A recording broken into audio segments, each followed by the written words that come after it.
Hello friend, जय हिंद, नमस्कार। आप सभी का फिर से हमारी इस YouTube channel GK GS discussion YouTube पर स्वागत है। तो आप लोग काफ़ी अच्छा प्यार दे रहे हैं इस खान सर के पॉकेट जीके का जो हम सीरीज लेके आ रहे हैं प्रतिदिन सुबह 6 बजे। ठीक है, तो अभी हम थोड़ा घर पर आ गए हैं, इसलिए आपको रिकॉर्डिंग वीडियो हम देंगे। ठीक है, ज़्यादा नहीं, 2 दिन। उसके बाद तीसरा दिन से फिर से हम अपने बोर्ड पर आपको क्लास मिलेगी। तो डिस्कशन भी उसी तरह से हम बताएंगे, आप जो है देखते चलिएगा और हम बोलते चलेंगे। ठीक है, कुछ कुछ लिखेंगे भी। तो आप लोग जो है 2 दिन कंप्रोमाइज़ कीजिए, फिर तीसरा दिन से आपको जो है बोर्ड पर बाय पीडीएफ भी मिल जाएगा। ठीक है, पीडीएफ तो इसका भी हम दे देंगे। ठीक है, तो चलिए आप लोग जो है लगातार देखिए। आज हमारा जो है 17वां सीरीज है और ये 850 तक चलने वाली है। तो पहला प्रश्न की बात करते हैं, क्या कह रहा है देखिए। सर्वप्रथम किसने 1863 में पल्लवरम मद्रास से पूर्व पाषाणकालीन उपकरण पत्थर की हाथ की कुल्हाड़ी की खोज किया था। तो देखिए कह रहा है कि सर्वप्रथम जो है किसने पल्लावरम, मद्रास के पल्लावरम से पूर्व पाषाणकालीन उपकरण पत्थर की जो कुल्हाड़ी होती की खोज किसने किया था। तो ये किया आपको रॉबर्ट ब्रूस फुट के द्वारा, रॉबर्ट ब्रूस फुट के द्वारा। और जब रॉबर्ट ब्रूस फुट ने ये चीज़ खोजा, पत्थर की हाथ की कुल्हाड़ी को खोजा, तो उसी समय से जो है खोजने की प्रक्रिया चालू हो गई। अर्थात हम कह सकते हैं कि 1863 से जो है ये चालू हो गया। ठीक है, अलेक्जेंडर कनिंघम की अगर हम बात करते हैं तो कनिंघम कौन था। तो भारतीय पुरातात्विक विभाग के जनक था। भारतीय पुरातात्विक विभाग के जनक के रूप में अगर पूछेगा कौन था तो अलेक्जेंडर कनिंघम था। ठीक है, लॉर्ड कार्जन के बारे में अगर आपसे पूछेगा कि क्या थे, तो ये जो है पुरातात्विक सर्वेक्षण अधिनियम लाए थे। ठीक है, तो पुरातात्विक सर्वेक्षण अधिनियम अगर आपसे पूछेगा किसने लाया था, तो लॉर्ड कर्जन ने, है ना। उस अधिनियम के तहत जो पुराने चीज़ों को संरक्षण करके रखा जा सकता था। ठीक है, चलिए अगला प्रश्न चलते हैं।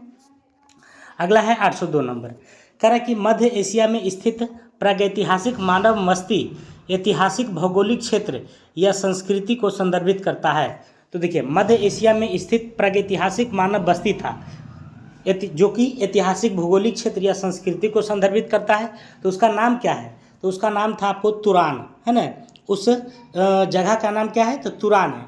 और इसी तुरान से जो है आपको तुरान मानव बस्ती जो है इसे ऐतिहासिक भौगोलिक क्षेत्र या सांस्कृतिक को संदर्भित करता है। ठीक है, चलिए अगला प्रश्न चलते हैं। पुरातात्विद रॉबर्ट ब्रूस फुट कहाँ के थे। तो पुरातात्विद थे, अगर आपसे कभी ऐसे भी पूछेगा कि रॉबर्ट ब्रूस फुट जो थे वो क्या थे, तो एक पुरातात्विद थे। क्या थे, पुरातात्विद थे। कहाँ के थे, तो ब्रिटिश के भूवैज्ञानिक थे। ब्रिटिश भूवैज्ञानिक थे। क्या थे, तो ब्रिटिश के भूवैज्ञानिक थे। ओके, अगला प्रश्न कह रहा कि भारत में इतिहास पूर्व अध्ययन का संस्थापक कहा जाता है। देखिए इतिहास के पूर्व अध्ययन, तो भारत में इतिहास पूर्व अध्ययन की अगर हम बात करते हैं, इसके संस्थापक की बात करते हैं, तो कौन है, रॉबर्ट ब्रूस फुट है। भारत में अगर आपसे पूछेगा कि भारत में इतिहास पूर्व अध्ययन का संस्थापक किसे माना जाता है, तो रॉबर्ट ब्रूस फुट को। ठीक है, कनिंघम के बारे में मैंने अभी बताया था कि भारतीय पुरातात्विक सर्वेक्षण विभाग के क्या थे, तो ये जो है आपको प्रमुख थे। भारतीय पुरातात्विक सर्वेक्षण विभाग के प्रमुख कौन थे, अलेक्जेंडर कनिंघम थे। लॉर्ड कर्जन के बारे में भी मैंने बताया कि इन्होंने जो है सर्वेक्षण अधिनियम लाया, है ना, पुरातात्विक सर्वेक्षण अधिनियम लाया। और उस अधिनियम के तहत जो है पुराने चीज़ों को जो है स्टोर करके रखने की प्रावधान बनाया लॉर्ड कर्जन ने। ठीक है, अगला प्रश्न की अगर हम बात करते हैं 805 नंबर का। ठीक है, तो 805 की बात करते हैं। नासिरुद्दीन महमूद का शासनकाल कब से कब तक था। तो अब हम लोग जो है मिडिवल हिस्ट्री में आ चुके हैं। तो नासिरुद्दीन महमूद का शासनकाल जो था वो था 1246 से लेकर के 1266 तक। 1246 से लेकर के 1266 तक। ठीक है, यही नासिरुद्दीन महमूद है जिन्होंने जो है बलबन को, किसको, तो बलबन को जो है उलुग खां की उपाधि दिया था। बलबन को कौन सी उपाधि दिया था, उलुग खां। हुआ था ये कि बलबन खां जो है अपनी पुत्री का शादी नासिरुद्दीन महमूद से करा दिया था। नासिरुद्दीन महमूद खुश हो गया। ठीक है, लेकिन बलबन तो यहाँ सत्ता का लालसा रख रहा था रिश्ता जोड़ने के लिए। ठीक है, तो नासिरुद्दीन महमूद का शासनकाल जो चला 1246 से लेकर के 1266 तक चला। ठीक है, और इसी के शासनकाल में आपको कौन थे, बलबन, जिन्होंने पैबोस प्रथा जो है लागू किया था, जिन्होंने तुर्कान चिहलगानी को समाप्त किया। ठीक है, तो ये था। और 1236 से 40 की बात करते हैं तो इसमें जो है किसका शासनकाल था, तो रजिया सुल्तान का। किसका था, रजिया सुल्तान का। रजिया सुल्तान के बारे में आपसे पूछता है कि एकमात्र महिला शासिका है ना जो सल्तनत काल में बनने वाली है वो कौन थी, तो ये थी आपको रजिया सुल्तान थी। रजिया सुल्तान, वही रजिया सुल्तान जिन्होंने जो है 1236 तक 36 से 40 तक शासन किया। और इन्होंने जो है चलिए अगला प्रश्न चलते हैं। अगला करा बलबन को उलुग खां की उपाधि, देखिए अभी जस्ट हम बताए थे कि बलबन को जो उलुग खां की उपाधि दिया था वो किसने दिया था, तो वो दिया था आपको नासिरुद्दीन महमूद के द्वारा। नासिरुद्दीन महमूद के द्वारा उलुग खां की उपाधि दिया था। ठीक है, नासिरुद्दीन महमूद का जो शासनकाल था 1246 से लेकर के 66 तक था। 1246 से लेकर के 1266 तक था। और रजिया सुल्तान के बारे में मैंने अभी जस्ट बताया है कि एकमात्र महिला शासिका थी, है ना। इसको महिला होने के कारण जो है ज़्यादा दिन तक शासन टिक नहीं सका। ठीक है, और ये दिल्ली के जनता के द्वारा जो है सहयोग से ही बनी थी। इल्तुतमिश के बारे में तो मैंने बहुत सारे चीज़ बताए थे, जैसे कि दिल्ली के वास्तविक संस्थापक के रूप में जाना जाता है इल्तुतमिश को। इल्तुतमिश की बात करते हैं तो इन्होंने जो है तुर्कान चिहलगानी संगठन बनाया था। ठीक है, इल्तुतमिश की बात करते हैं तो एकता प्रथा को जो शुरुआत करने वाला है इल्तुतमिश है ना। सुल्तान आजम की उपाधि धारण करने वाला इल्तुतमिश है ना, बगदाद के खलीफा से। इल्तुतमिश वही इल्तुतमिश है जिन्होंने जो है कुतुब मीनार का जो है निर्माण कार्य को क्या किया था, पूर्ण किया था। ठीक है, तो इतना सारी बातें आपको ध्यान में, ज़्यादा चीज़ हम लिख नहीं सकते हैं क्योंकि हम रिकॉर्डिंग कर रहे हैं, आपका बोर्ड पर नहीं है। ठीक है, करा किसके समय में बलबन और अमीर हाजिब के पद पर था। किसके समय में बलबन, किसके समय में कह रहा है कि बलबन जो था अमीर हाजिब के पद पर था। तो अभी मैंने बताया कि नासिरुद्दीन महमूद के समय में बलबन था, तो उसी के समय में अमीर हाजिब के पद पर था, है ना, अमीर हाजिब के पद पर था। ठीक है, और बलबन अमीर हाजिब के पद पर था तो किसके समय में, नासिरुद्दीन महमूद, जिसका शासनकाल कब से कब तक था, तो 1246 से लेकर 1266 तक। अगला प्रश्न, अगला की बात कर लेते हैं। कर डेनमार्क कंपनी का प्रमुख केंद्र व मुख्यालय था।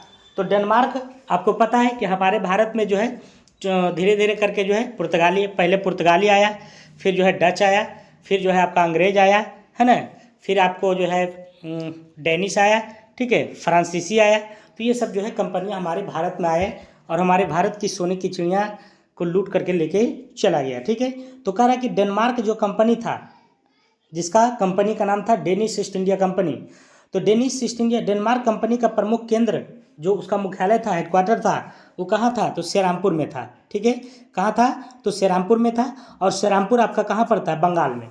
आपसे एक क्वेश्चन ये भी पूछता है, मैंने ये भी बताया था पिछला क्लास में कि डेनमार्क कंपनी का जो पहला केंद्र था, पहला जो कारखाना खोला गया था, तो पहला अगर पूछेगा तो त्रावणकोर में खोला गया था, है ना, 1 नंबर में जो है त्रावणकोर तमिलनाडु में, लेकिन इसका जो हेडक्वार्टर था आपको श्रीरामपुर में बंगाल में था। ठीक है, मसूलीपट्टनम में जो है अंग्रेजी ईस्ट इंडिया कंपनी जो है अपना फैक्ट्री स्थापित किया था। अगला प्रश्न, कह रहा डेनमार्क ने अपनी कंपनी 1745 ईस्वी में किसे बेच दिया। डेनमार्क जब कंपनी का स्थापना किया, श्रीरामपुर में किया, त्रावणकोर में किया, ठीक है, लेकिन लास्ट में क्या हुआ, 1745 ईस्वी में इन्होंने अपनी कंपनी को बेच दिया, सेल कर दिया। किसके पास बेचा, तो अंग्रेजों के पास बेचा। किसके पास बेचा, तो अंग्रेजों के पास इन्होंने अपनी कंपनी को बेच दिया। ठीक है, ओके।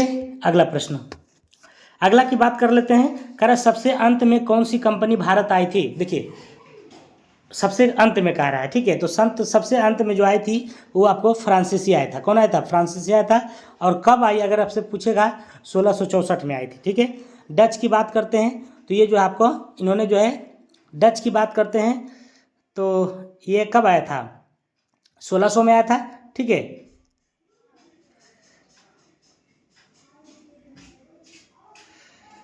कौन सी कंपनी भारत आई थी। ठीक है, तो 1664 में सबसे लास्ट में जो अगर देखा जाए तो कौन सी कंपनी आई थी, फ्रांसीसी आई थी। ठीक है, और डच जो है डच ने अपनी कंपनी की स्थापना जो है ये कब किया था, डच ने कंपनी की स्थापना बता देते हैं। ठीक है, तो 1602 में जो है अपनी कंपनी की स्थापना करता है डच। अंग्रेज जो करता है 1600 ईस्वी में करता है। ठीक है। 1599 में तो इसकी कंपनी की स्थापना हो जाता है, लेकिन एलिजाबेथ जो वहाँ की महारानी थी, उन्होंने जो है इसको जो अधिकार दिया था 15 वर्षों के लिए, वो 1600 में दिया था, 31 दिसंबर 1600 में, ठीक है। फ्रांसीसी की बात करते हैं तो 1664 में, ठीक है। और नीदरलैंड की बात करते हैं तो ये 1616 हो जाएगा, 1616। अगला प्रश्न, करा किसके नेतृत्व में फ्रांसीसी कारखाना खोला गया था? तो किसके नेतृत्व में फ्रांसीसी जो कारखाना खोला गया था, तो उसमें नेतृत्व प्रदानकर्ता जो थे आपको फ्रांसिस मार्टिन और या तो फिर फ्रांसिस कैरो, दोनों को याद रखना है, मार्टिन या कैरो, मार्टिन या कैरो, ठीक है। जॉब चौर्नोक की बात करते हैं तो ये कोलकाता के संस्थापक हैं, है ना। पिछले क्लास में भी बताया हम कि कोलकाता के जो संस्थापक हैं वो कौन है, जॉब चौर्नोक।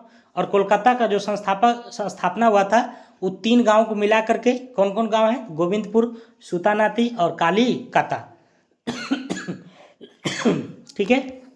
अगला प्रश्न, करा डल झील तथा निशांत बाग स्थित है? तो डल झील और निशांत बाग की अगर हम बात करते हैं तो ये कहाँ स्थित है, तो ये श्रीनगर में है, ठीक है।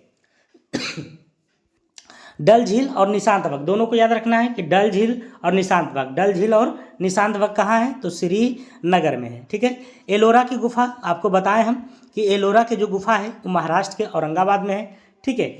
हम्पी की बात करते हैं तो यहाँ से आप जो है विजयनगर का अवशेष मिलता है, ठीक है। विजयनगर का अवशेष अगर आपसे पूछेगा कहाँ से मिलता है तो हम्पी से। चित्तौड़गढ़ की बात करते हैं तो यहाँ पर विजय स्तंभ है, विजय स्तंभ कहाँ है, चित्तौड़गढ़ में है, ठीक है। अगला, करा घूम मठ स्थित है? तो घूम मठ जो है, मठ के बारे में जो है मैंने बता रहा है, सब धीरे धीरे करके सभी मठ को याद कराना है। तो घूम मठ पश्चिम बंगाल में, घूम मठ कहाँ है, तो पश्चिम बंगाल में है, ठीक है। पुरी में अगर पूछेगा कौन सा मठ है, तो पुरी में जो है गोवर्धन मठ है, कौन है, गोवर्धन, है ना। गोवर्धन मठ अगर आपसे पूछेगा कहाँ है तो पुरी में है, ठीक है। अगर आपसे पूछेगा करदांग मठ कहाँ है, करदांग, है ना, करदांग मठ कहाँ है तो हिमाचल प्रदेश में है, ठीक है। अगर आपसे पूछेगा फोडोंग मठ कहाँ है तो फोडोंग मठ जो है, फोडोंग, है ना, फोडोंग मठ जो है आपको सिक्किम में। फोडोंग मठ कहाँ है तो सिक्किम में है, फोडोंग मठ सिक्किम में, करदांग मठ हिमाचल प्रदेश में, गोवर्धन मठ पुरी में, घूम मठ पश्चिम बंगाल में, ठीक है। अगला प्रश्न, करा 1805 ईस्वी में ट्रेफेलगर का युद्ध किसके किसके बीच में हुआ था? तो 1805 में कौन सा युद्ध हुआ, ट्रेफेलगर का युद्ध हुआ था। आपको हमने ये भी बताया कि नेपोलियन बोनापार्ट जो था 1803 में अपने आप को राजा घोषित कर दिया था फ्रांस के। तो 1805 में कौन होगा, वही होगा नेपोलियन बोनापार्ट, ठीक है। तो ट्रेफेलगर का युद्ध हुआ तो इंग्लैंड और फ्रांस के बीच में हुआ था, इंग्लैंड और फ्रांस के बीच में हुआ था, ठीक है। और फ्रांस के तरफ से कौन था, तो फ्रांस के तरफ वही नेपोलियन बोनापार्ट था। नेपोलियन बोनापार्ट की बात जन्म की करते हैं तो उनका जन्म 15 अगस्त 1769 में हुआ था। उनकी मृत्यु की बात करते हैं तो 1821 में हुआ था। इनकी हार जो हुआ था कौन सी युद्ध में हुआ था, अब बटरलू का युद्ध में हुआ था। बटरलू का युद्ध कब हुआ था, 1815 में हुआ था, ठीक है। कभी अगर पूछेगा कि बटरलू का युद्ध किसके किसके बीच में हुआ था तो फ्रांस का ही एक संगठन था और फ्रांस के बोनापार्ट था, ठीक है, दोनों के बीच में हुआ था, ठीक है। अगला प्रश्न, करा सर्वप्रथम इंग्लैंड को बनियों का देश किसने कहा है ना, कहा इंग्लैंड को कहा कि तुम बनिया हो, है ना, तुम बनिया हो, तुम बनियों का देश हो, ठीक है। तो ये कहा था नेपोलियन बोनापार्ट ने। बीए स्मिथ से हमको पता चलता है कि भारत के समुद्रगुप्त जो है किसको, भारत का नेपोलियन अगर देखा जाए तो समुद्रगुप्त को कहा जाता है। भारत का नेपोलियन किसको कहा जाता है, समुद्रगुप्त को। भारत का नेपोलियन समुद्रगुप्त को, तो किसके अनुसार, तो बीए स्मिथ के अनुसार, ठीक है। मेजनी की बात करते हैं तो इटली का जो है ये क्या था, प्रणेता था जोसेफ मेजनी।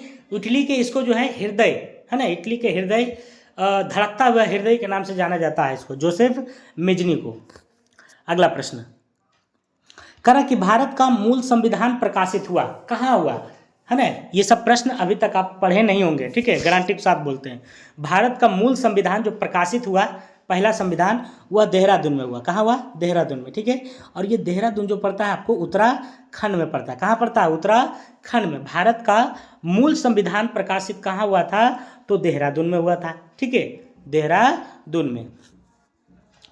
भारत का मूल संविधान संरक्षित है, कहाँ रखा हुआ है, संरक्षण जो इसका कहाँ प्राप्त है? तो संसद भवन में है। ठीक है, भारत का जो मूल संविधान है वो कहाँ रखल है? तो संसद भवन में है। ठीक है, लोकसभा की बात करते हैं तो आपसे पूछता है कि किस अनुच्छेद में वर्णित है लोकसभा का? तो 81 में, है ना, अनुच्छेद 81 में लोकसभा है। राज्यसभा अगर आपसे पूछेगा तो 80 में है ना। अगर आपसे पूछेगा संसद किस में है, तो संसद जो है आपको 79 में है। संसद किस में है? 79 में, संसद 79 में। तो 79, 80 और 81 तीनों को याद रखिएगा। इसका ट्रिक होता है सरल सरल, सा से संसद, रा से राज्यसभा, अल्लाह से लोकसभा, 79, 80, 81, कभी नहीं भूलिएगा। ठीक है, अगला क्वेश्चन है, भारत के मूल संविधान में शब्दों की संख्या कितनी है? देखिए यहाँ पर शब्द पूछ रहा है। ठीक है, तो शब्द की अगर हम बात करते हैं कि कितनी शब्द है, तो शब्द की अगर हम बात करें तो इसमें जो टोटल शब्द है 1,17,369, 1,17,369। ठीक है, तो भारत के मूल संविधान में शब्दों की संख्या कितनी है? 1,17,369, 1,17,369। ठीक है, अगला है कि भारत के मूल संविधान में हिंदी शब्दों की संख्या, हिंदी रूपांतरण हुआ था ना, संविधान का हिंदी भी रूपांतरण हुआ है, अंग्रेजी भी रूपांतरण हुआ है। अंग्रेजी में रूपांतरण किए थे कौन? रायजादा जी। ठीक है, कल ही के वीडियो में हमने बताया है। ठीक है, और हिंदी भी बताया था। तो करा कि हिंदी जो शब्द है, ठीक है, हिंदी शब्द, कुल शब्दों की संख्या तो आपने जान लिया कि 1,17,369 थी, लेकिन यहाँ पर हिंदी पूछ रहा है तो हिंदी वाला में कितना था? 1,45,000, 1,45,000 हो जाएगा, 1,45। ठीक है, अगला प्रश्न करा, गॉड पार्टिकल अवधारणा किस वैज्ञानिक पर आधारित है? तो गॉड पार्टिकल अवधारणा जो है वह किस वैज्ञानिक पर आधारित है? किसने खोज किया ये नहीं पूछ रहा है, किस वैज्ञानिक पर आधारित है गॉड पार्टिकल? तो यह है सत्येंद्र नाथ बोसन थ्योरी पर आधारित है। किस पर आधारित है? तो Satyendra Nath boson theory, Satyendra Nath boson theory पर। अगला है, कह रहा गॉड पार्टिकल अवधारणा का प्रतिपादन किसने किया है? तो गॉड पार्टिकल अवधारणा का प्रतिपादन की अगर हम बात करते हैं तो इसका प्रतिपादन 1964 में किसके द्वारा किया गया? तो ब्रिटिश वैज्ञानिक हिंग्स के द्वारा। किसके द्वारा? ब्रिटिश वैज्ञानिक हिंग्स के द्वारा। ठीक है, और थ्योरी अगर पूछेगा तो थ्योरी क्या हो जाएगा आपको? Satyendra Nath boson theory. अगला क्वेश्चन है, लीपू लेख दर्रा कहाँ है? तो लीपू लेख हो गया, माना हो गया, ये सब कहाँ है? उत्तराखंड में। ठीक है, उत्तराखंड में। माना भी अगर आपसे पूछेगा कि कहाँ है? उत्तराखंड में। तो लीपू लेख हो गया, माना हो गया, उत्तराखंड में है। लद्दाख की बात करते हैं तो यहाँ पर जो आपका काराकोरम है, कौन है? काराकोरम जो सबसे ऊंची दर्रा है हमारे भारत की, और काराकोरम दर्रा जो है कहाँ है? लद्दाख में। ठीक है, जम्मू कश्मीर की बात करते हैं तो यहाँ पर जो जिला दर्रा है, कौन दर्रा है? जो जिला, है ना, जो जिला दर्रा अगर आपसे पूछेगा कहाँ है तो जम्मू एंड कश्मीर में है। अगला प्रश्न करा कि सिपकिला दर्रा का निर्माण किस नदी से होता है? ठीक है, तो सिपकिला दर्रा का निर्माण जैसे मैंने बताया था ना कि जेलेपला दर्रा का निर्माण चिनाब नदी से हुआ है ना? नहीं, चिनाब नहीं, सिर्फ तीस्ता। ठीक है, तो जेलेपला अगर आपसे पूछेगा कि जेलेपला दर्रा का जो निर्माण हुआ है वह किससे हुआ? तीस्ता से हुआ है। किससे हुआ है? तीस्ता से हुआ है। लेकिन यहाँ पूछ रहा है सिपकिला तो सिपकिला जो हुआ है आपको सतलज से हुआ है। किससे हुआ है? सतलज से हुआ है। ठीक है, सतलज से हुआ है। अगला प्रश्न कह रहा भारत का सबसे ऊंचा दर्रा कौन सा है? तो सबसे ऊंचा दर्रा जो है आपका ये कौन है? काराकोरम दर्रा है, काराकोरम दर्रा है। और ये काराकोरम दर्रा जो आपका कहाँ है? लद्दाख में है ना? कहाँ है? तो लद्दाख में है। ठीक है, खूब पूछता है सब क्वेश्चन। ठीक है, अगला क्वेश्चन कह रहा भारत का सबसे ऊंचा दर्रा काराकोरम दर्रा की ऊंचाई कितनी है? भारत की क्या है? सबसे ऊंची दर्रा है। तो इसकी ऊंचाई की अगर हम बात करते हैं तो 5624 है। कितना है? 5624 मीटर है, 5624 मीटर। ठीक है, तो भारत की सबसे ऊंची दर्रा काराकोरम दर्रा की ऊंचाई कितनी है? 5624 है।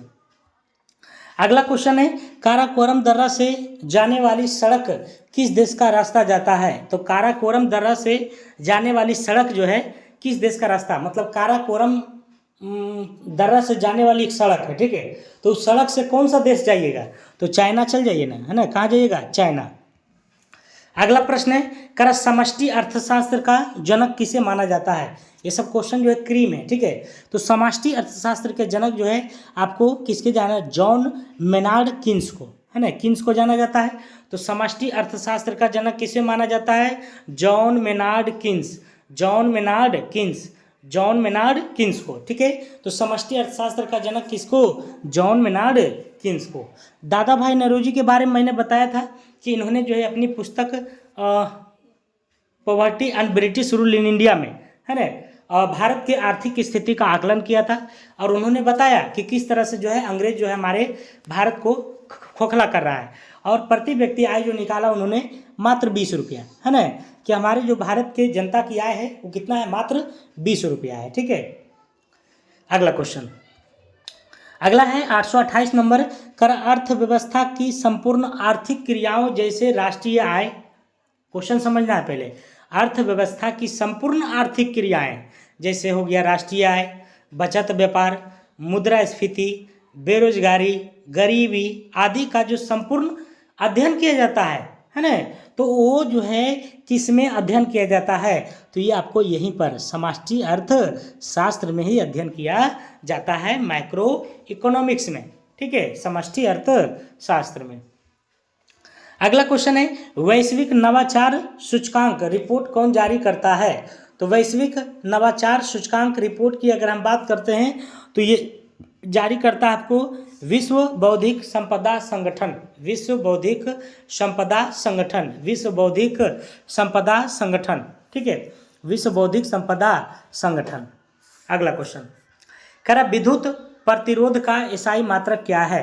तो विद्युत प्रतिरोध का यहाँ पर पूछ रहा है, तो विद्युत प्रतिरोध का जो ईसाई मात्रक है वो ओम है, क्या है, ओम है। विद्युत प्रतिरोधकता का ईसाई मात्रक क्या है, ओम है, ठीक है। अगर आपसे पूछेगा कि बताइए मीटर प्रति सेकंड किसका है, तो चाल का हो जाएगा, है ना, चाल का मीटर प्रति सेकंड हो जाएगा।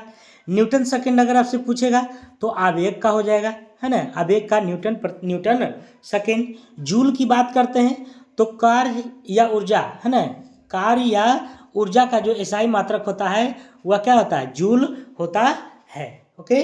अगला क्वेश्चन, करा नाभिकीय ऊर्जा का एसआई मात्रक क्या है, ठीक है, नाभिकीय ऊर्जा यहाँ पर पूछ रहा है। तो नाभिकीय ऊर्जा का जो एसआई मात्रक है इलेक्ट्रॉन वोल्ट हो जाएगा, क्या हो जाएगा, इलेक्ट्रॉन वोल्ट हो जाएगा।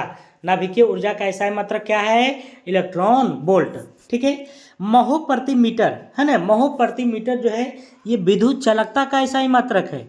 बार बार हम बोलते हैं कि आपका रिवीजन हो जाए आप, ठीक है। तो यहाँ पर जो है आपका नाभिकीय ऊर्जा का जो हो जाएगा क्या हो जाएगा, आपको इलेक्ट्रॉन वोल्ट हो जाएगा, इलेक्ट्रॉन वोल्ट हो जाएगा, ठीक है। और महो प्रति मीटर किसका होता है, विद्युत चालकता का, विद्युत चालकता का। ऊर्जा का सीजीएस प्रणाली में क्या होता है, अर्ग होता है। अगला क्वेश्चन, करें एक वर्ग मीटर बराबर कितने वर्ग इंच होते हैं। तो एक वर्ग मीटर बराबर जो है कितने वर्ग इंच होते हैं, तो ये होते हैं आपको 10.765, 10.765 होता है। अगला प्रश्न, करा किसी द्रव्य का गैसीय अवस्था से, क्या करा, किसी द्रव्य का गैसीय अवस्था से बिना द्रव अवस्था में आए, किसी द्रव्य का, है ना, द्रव्य मतलब यहाँ पर वो द्रव्य नहीं बोल रहा है, किसी द्रव्य का मतलब किसी पदार्थ की यहाँ पर डिनोट कर रहा है, ठीक है, कि किसी द्रव्य का गैसीय अवस्था से बिना द्रव अवस्था में आए, मतलब बिना गैस बन ले और द्रव में आ जाए तो सीधे ठोस अवस्था में परिवर्तित कहलाता है, ठीक है। फिर से क्वेश्चन पढ़ते हैं, किसी द्रव्य का गैसीय अवस्था से बिना द्रव अवस्था में, मतलब गैस से सीधे ठोस बन गया, गैस से क्या हुआ, सीधे ठोस बन गया, वो द्रव में नहीं आया, तो गैस से सीधे ठोस बन जाएगा तो निक्षेपण कहलाएगा, क्या कहलाएगा, तो निक्षेपण कहलाएगा, निक्षेपण। लेकिन ऊर्ध्वपातन में क्या होता है, ठोस से गैस बन जाता है, ठोस से गैस बन जाता है, ठीक है। हिमीकरण में क्या होता है, तो हिमीकरण में द्रव से ठोस हो जाता है, जैसे कोई पानी लीजिए और उसको बर्फ में रखिए, फ्रिज में रखिए, ठोस हो जाएगा, बर्फ बन जाएगा। संघनन की अगर हम बात करते हैं तो ये गैस से द्रव में हो जाता है। संघनन किस में हो जाता है, तो गैस रहता है लेकिन द्रव में बन जाता है। जैसे आप सिलेंडर को लाते हैं तो देखते हैं कि ढकर ढकर करता है ना, तो उसमें गैस भरी रहती है लेकिन पता चलता है कि लिक्विड है कुछ, ठीक है, तो वो संघनन हो जाती है, ठीक है। तो ये बातें आपको याद रखना है। कर बोरेक्स, बोरेक्स जो है किसका अयस्क है, तो बोरेक्स की बात करते हैं तो ये सोडियम का अयस्क है, बोरेक्स किसका अयस्क है, सोडियम का। अगला क्वेश्चन है, भेल के, है ना, नीली भेल की बात कर रहे हैं, ठीक है। तो भेल के अग्रपद तैरना किस अंग का उदाहरण है? तो ये अंग जो है आपका समजात अंग का उदाहरण है। कैसा अंग का उदाहरण है? तो समजात अंग का उदाहरण है। तो भेल के अग्रपद तैरना किस अंग का उदाहरण है? तो समजात अंग का, ठीक है। अगला प्रश्न, करा लाल रक्त कोशिकाएं की आकृति कैसी होती है ना। ये सब क्वेश्चन जो है आने की पूरी संभावना है। तो उभय अवतल, है ना, कैसी होती है? उभय अवतल। तो लाल रक्त कोशिकाएं क्या क्या काम है? ऑक्सीजन का परिवहन करना है, फेफड़ा से जो है पूरे शरीर में क्या करना है? ऑक्सीजन को परिवहन करना है, ठीक है। और लाल रक्त कोशिका की बात करते हैं तो इसका जो समय अवधि होता है, कार्यकाल होता है 120 दिन का होता है। कितना होता है? 115 भी, 120 भी कह सकते हैं, 120 दिन का, ठीक है। लाल रक्त कोशिका को एक और नाम से जानते हैं जिसका नाम है एरिथ्रोसाइट। क्या नाम है? Erythrocyte, erythrocyte. अगला क्वेश्चन, सबसे बड़ी हड्डी, है ना। तो सबसे बड़ी हड्डी जो है आपका फीमर है, ठीक है। फीमर किसका हड्डी है? तो हमारी जांग की हड्डी है। सबसे बड़का हड्डी फीमर है, जांग की हड्डी। स्टेपिज जो है सबसे छोटका हड्डी है, जो कान की हड्डी है। टीबिया भी आपका पैर की हड्डी है। ये भी क्वेश्चन पूछता है कि टीबिया जो है किस अंग का हड्डी है? तो ये पैर का है। अगला प्रश्न की बात करें हम,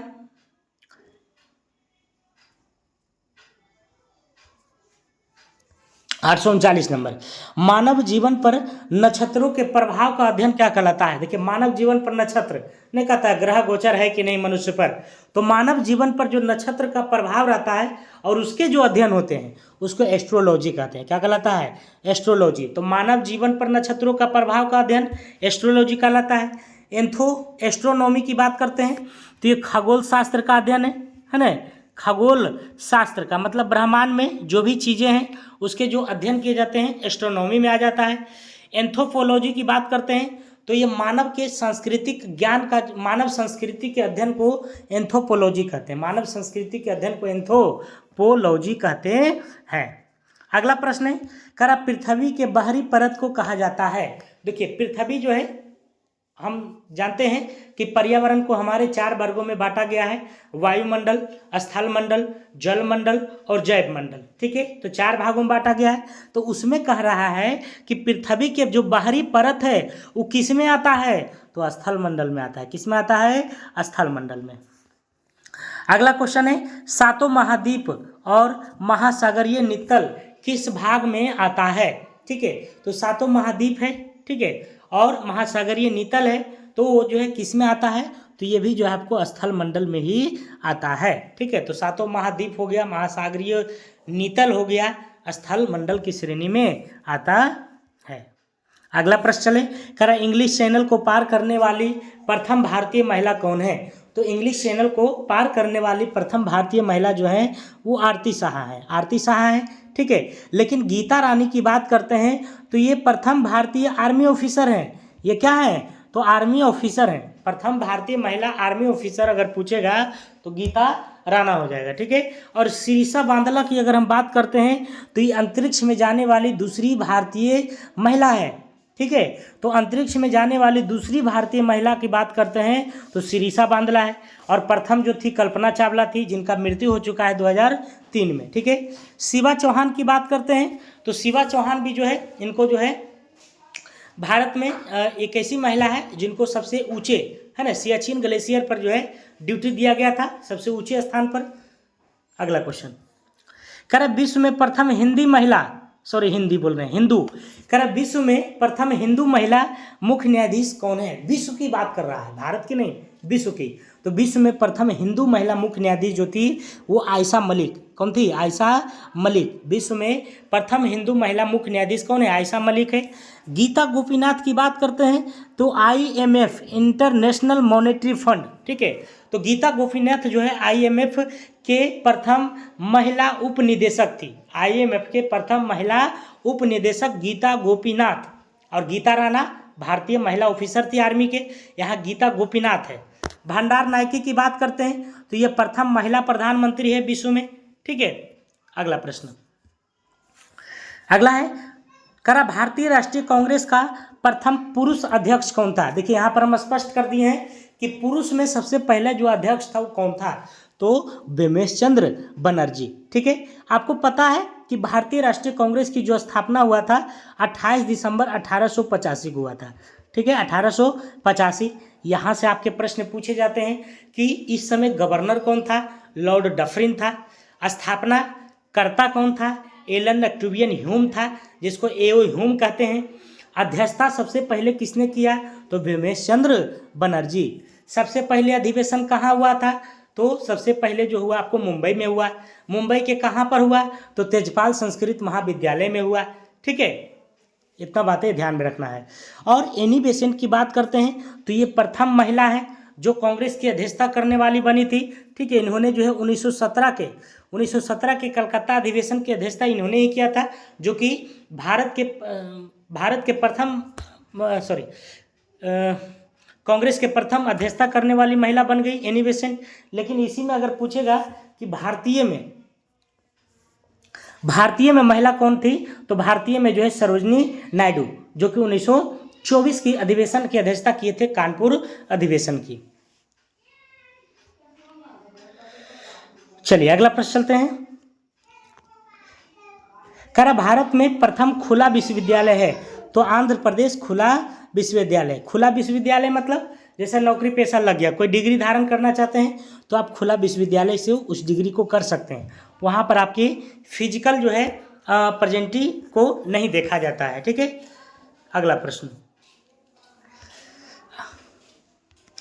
कह रहे दुनिया का सबसे ऊंचा सुरंग का काम शुरू हुआ है, तो किसमें, तो जुड़वा टनल लेह कारगिल में। जुड़वा टनल लेह कारगिल में दुनिया का सबसे ऊंचा सुरंग है, दुनिया का सबसे ऊंचा सुरंग है। ठीक है, तो जुड़वा टनल लेह कारगिल। अगला क्वेश्चन है, राष्ट्रीय स्टार्टअप दिवस मनाया जाता है। स्टार्टअप दिवस काफ़ी जो है मोदी जी के सरकार में चलता है, तो ये 16 जनवरी को स्टार्टअप दिवस 16 जनवरी को। 15 जनवरी की बात करते हैं तो आर्मी डे हो जाता है, आर्मी डे। थल सेना दिवस मनाते हैं। 10 जनवरी को जो है विश्व हिंदी दिवस मनाते हैं, विश्व हिंदी दिवस। 4 जनवरी को जो है विश्व ब्रेल दिवस, विश्व लुई ब्रेल दिवस है ना, लुई ब्रेल दिवस क्यों मनाते हैं, है ना। अच्छा, ब्रेल लिपि जो होता है क्या होता है, ब्रेल लिपि की खोज जो है लुई ब्रेल ने किया था।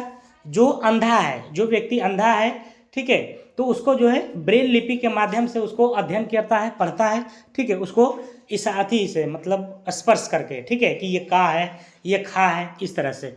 तो उसका दिवस जो मनाते हैं 4 जनवरी को। कह रहे सूर्य मंदिर स्थित है, उड़ीसा में है ना। सूर्य मंदिर कोणार्क उड़ीसा में स्थित है। तमिलनाडु की बात करते हैं तो यहाँ पर आपको बृहदेश्वर मंदिर है, बृहदेश्वर मंदिर स्थित है। उत्तर प्रदेश में ताजमहल है। महाराष्ट्र में एलोरा की गुफा है, अजंता की गुफा है। ठीक है, अगला क्वेश्चन है, असफिया राज्य पुस्तकालय स्थित है। तो असफिया राज्य पुस्तकालय की अगर हम बात करते हैं तो ये कहाँ स्थित है, ये आपको है हैदराबाद में। ठीक है, असफिया राज्य पुस्तकालय कहाँ स्थित है, लाइब्रेरी जिसको बोलते हैं, ठीक है, हैदराबाद में है। और अगर आपसे पूछेगा कि खुदा बख्श लाइब्रेरी कहाँ है, तो पटना में। खुदा बख्श लाइब्रेरी कहाँ, पटना में। अगला क्वेश्चन है, कह रहा सुनीता विलियम्स अंतरिक्ष में कुल कितने दिन रही। तो सुनीता विलियम्स जो है टोटल 286 दिन रही है। टोटल कितना दिन रही है, 286 दिन। तो इसके पहले मैंने एक 254 दिन बता दिया था, जो कि गलत था। ठीक है, तो कहीं दिया गया था पेपर ऊपर में, तो उसके लिए हम क्षमा चाहते हैं, तो उसका पेपर वाला गलती है। ठीक है, तो 286 दिन होगा, ये कितना होगा, 286 दिन। ठीक है, सुनीता विलियम्स आपको पता है कि बुच बिल्मोरा, सुनीता विलियम्स और बुच बिल्मोरा दोनों मिल करके जो है 8 दिन की यात्रा पर गया था अंतरिक्ष में, लेकिन खराबी के कारण जो है उनको जो है 286 दिन रहना पड़ा। और वो जो है ड्रैगन से, है ना, स्पेस एक्स के ड्रैगन से जो है 19/3/2025 को जो है फ्लोरिडा तट पर, अमेरिका के फ्लोरिडा तट पर जो है उतरी है, और अभी वो बिल्कुल स्वस्थ है। ठीक है, तो चलिए, ये था हमारा जो है 50 क्वेश्चन का डिस्कशन। इसका PDF भी आपको हम उपलब्ध करा देंगे। तो अभी 2 से 3 दिन, ज़्यादा नहीं, 2 से तीसरा दिन होगा ये क्लास जो है आपको इसी तरह से मिलने वाला है, और बाकी फिर जैसे कंटिन्यू चलता था उसी तरह से चलेगा। ठीक है, तो आप लोग थोड़ा कोऑपरेट कीजिएगा, हम कोऑपरेट करते हैं तो आपको भी करना पड़ेगा। ठीक है, जय हिंद, जय भारत।